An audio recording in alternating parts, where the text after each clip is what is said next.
આજે રવિવારની સુવાર્તા અત્યારે તેના વિશે વાત કરીશ. તમે જાણો છો કે શરીરમાં તે ખોરાક જોઈએ, જો નહીં કહીએ તો માણસ મરી જાય. તો આત્માના માટે પણ ખોરાકની જરૂર છે.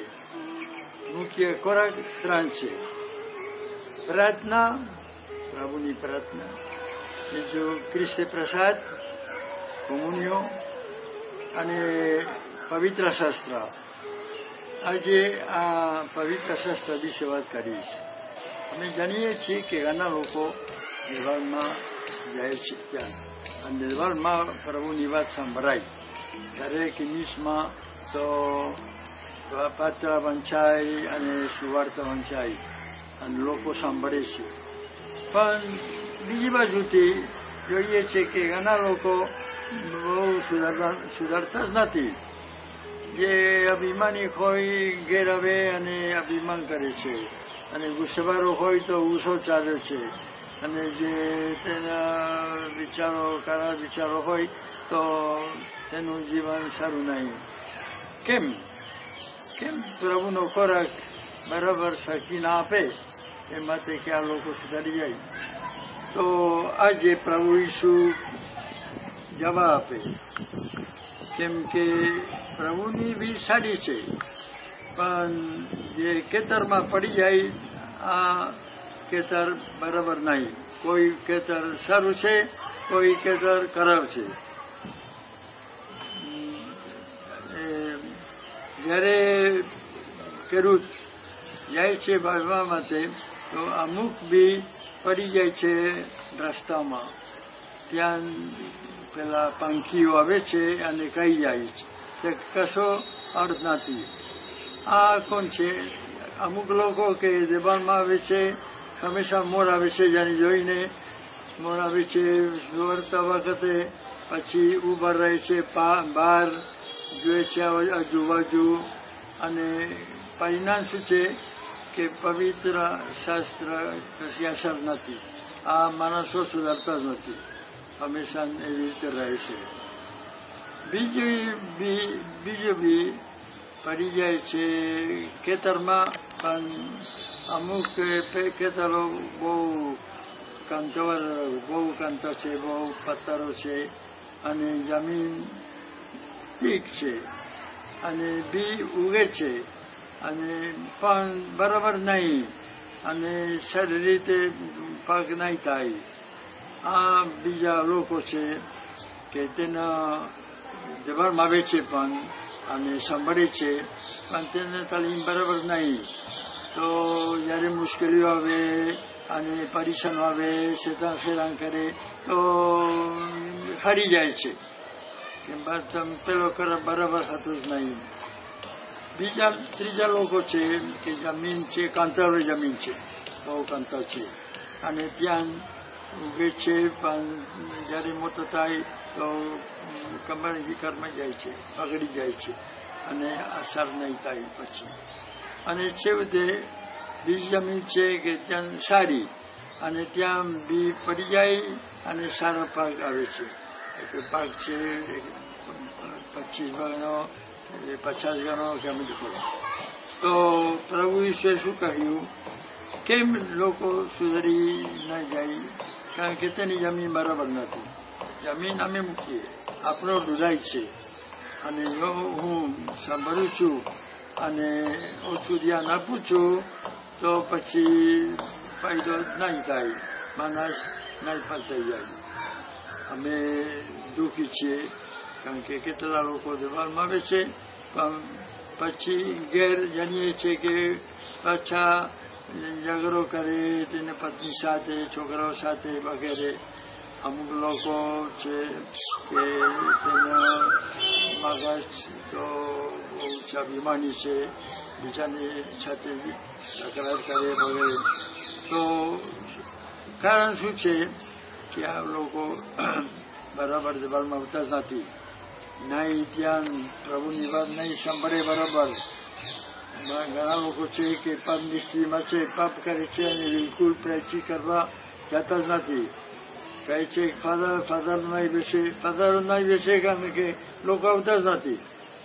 કેમ કે જો તમે આવશો પૈસા કરવા તો ફાધર ખુશીથી લઈ જશે દેવાલમાં અને ત્યાં સંભાળશે. પણ જરૂર છે કે માણસ પસ્તાવો કરે અને નવું જીવન શરૂ કરવા તૈયાર છે. અને એવા લોકો બહુ નહીં, ઓછા છે. પછી બીજું કારણ છે કે ત્યાં પૈસાનું લોભી છે. બહુ કે પૈસા કમાવું છું બીજું ત્રીજું, એના માટે આત્માને વિશે ઓછું ધ્યાન આપે અને સારી રીતે પ્રભુની વાત નહીં સાંભળે. એક બાજુ આવે અને પેલી બાજુ જાય છે. એ કેટલા લોકો છે આ પ્રકારનું. અને જવાનમાં આવે છે પણ જુદી તેનું વર્તન જુદું છે. અને છેવટે જે સારા લોકો છે જે જવાનમાં આવે અને પ્રભુની વાત સાંભળે સારી રીતે અને સારી સ્થિતિમાં કુમુનિયો લે, એ માટે કે તેની શક્તિ છે અને આ શક્તિથી સારી રીતે શેતાનથી દૂર રહે અને કોતર રસ્તે જવા તૈયાર નથી વગેરે. આ પ્રકારના લોકો પવિત્ર શાસ્ત્ર વાંચવાથી અથવા સાંભળવાથી બહુ ફાયદો કરે છે, બહુ પવિત્ર જાય છે. કેટલા દાખલો આપી શકાય. થોડા દિવસ પછી પવિત્ર ઇનાસનો તહેવાર આવશે. પવિત્ર ઇનાસ બહુ કરવો હતો કે લડાઈમાં પેલો કરતા હતા, પણ તેનું માં ખરાબમાં હતું, બરાબર નહીં. પછી લડાઈમાં પડી ગયો, બીમાર પડી ગયો અને લઈ ગયા પોતાના ઘેર. તેને ત્યાં કહેતા હતા લોકોને, મને પેલી છોકરીઓ લાવો. કઈ છોકરીઓ? પેલા નવલકથાઓ, આ પ્રેમની છોકરી. આ છોકરીઓ આ ઘેર નહીં મળે. તેની ભાભીએ કહ્યું, આ સારી છોકરીઓ থাকে, ગમે તે છોકરીઓ લાવો, અમારે જોઈએ, વાંચવા માટે જોઈએ. તો ત્યારે પવિત્ર શાસ્ત્ર લાવ્યા, ઈસુના જીવન ચરિત્ર અને સંતોનું જીવન ચરિત્ર. તો શરૂ કર્યું વાંચવા માટે અને તેનું મન પલટાઈ ગયું પવિત્ર શાસ્ત્ર વાંચવાથી અને સંતોનું જીવન વાંચવાથી તેનું મન શરૂ થયું. આ લોકો એવું કર્યું, ખરાબ હતા, પછી સારા થઈ ગયા. હું પણ એવું કરીશ. અને પછી શાંત થઈ ગયો. પવિત્ર અંતોની બહુ પૈસા હતા, તેના મા બાપ મરી ગયા અને વિચાર કરતા હતા કે આ જમીન અત્યારે એવું કરીશું. પણ દેવાલમાં ગયા તે દિવસ અને સુવાર્તા જે ફાધર વાંચતા હતા, આ સુવાર્તા હતો ઈસુના શબ્દો કે જે મારો છેલ્લો તવા સાથે બધું છોડી દો, મારી પાસે આવો, હું તેને બીજો રસ્તો બતાવીશ, બીજું કામ બતાવીશ. આ શબ્દો સાંભળ્યો અને તેનું મન પલટાઈ ગયું. કે મારે શાની જરૂર, પૈસા જોઈએ, બધું વેચી દઈશ અને સંન્યાસી થઈશ. અને એવું કર્યું, સંન્યાસી થઈ ગયા. બધા પૈસા બીજાને આપ્યા, ધર્મમાં આપ્યા અને પછી તે મોટો સંત થઈ ગયો. પવિત્ર વૃષ્ટિ બહુ ખરાબ હતો, બહુ. એક દિવસ ત્યાં બગીચામાં બેઠા હતા અને એક અવાજ સાંભળ્યો, લો અને વાંચો. પછી પાસે એક છોકરી હતી, આ વખતે નવો ખરાબ વાંચ્યું ત્યાં પવિત્ર પૌર્ણ પત્ર. અને એવું વાંચવાથી તેનું મન પલટાઈ ગયું અને પેલા વૃષ્ટિ કે બહુ ખરાબ હતા, પછી બહુ મોટા સંત થઈ ગયા. અત્યારે સવારના મોટા ગૌતર થઈ ગયા. તો મારા પ્રિય ભાઈઓ તથા બહેનો, ખરેખર પ્રભુ કૃપા તૈયાર છે, પણ માગવી જોઈએ. અમે તો ખરાબ છીએ, તો પ્રભુની ઈચ્છા ના હોય કે તમે ખરાબ રહીએ કે અમે સારા રહીએ. તેના માટે કૃપા તૈયાર છે, પણ માગવી જોઈએ. પણ જો પવિત્ર શાસ્ત્ર પછી માગો, જો પ્રભુ ઈસુ મને મદદ કરો કે મારે પવિત્ર થવું જોઈએ, બહુ સુધારવું જોઈએ એવી પ્રાર્થના કરવાની. પ્રભુ ચોક્કસ તમારી પ્રાર્થના સાંભળશે અને તમારું જીવન બદલાઈ જશે. તો મારા ભાઈઓ અને બહેનો, અત્યારે એ માટે કે તમે મહાપ્રભુ સાંભળ્યા પછી સારી રીતે નવું જીવન શરૂ કરો. જો તમે અભિમાની હતા, નમ્ર હતા, બહુ ગુસ્સા હોય તો શાંતિભાવ હતા, જો બહુ કંજૂસ થયો પ્રભુ સાથે તો ઉધાર કામ કરો.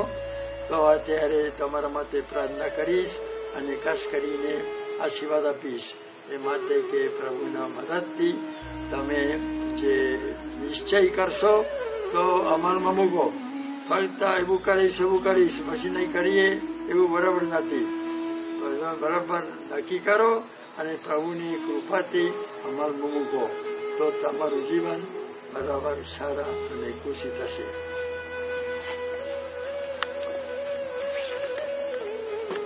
પ્રભુ તમારા અંતરમાં વસો. સર્વસમર્થ પરમેશ્વર પિતા અને પુત્ર અને પવિત્રાત્માનો સેવા તમારો પવિત્ર વિશ્વાસ સાથે લઈ શાંતિને અંતે જાઓ.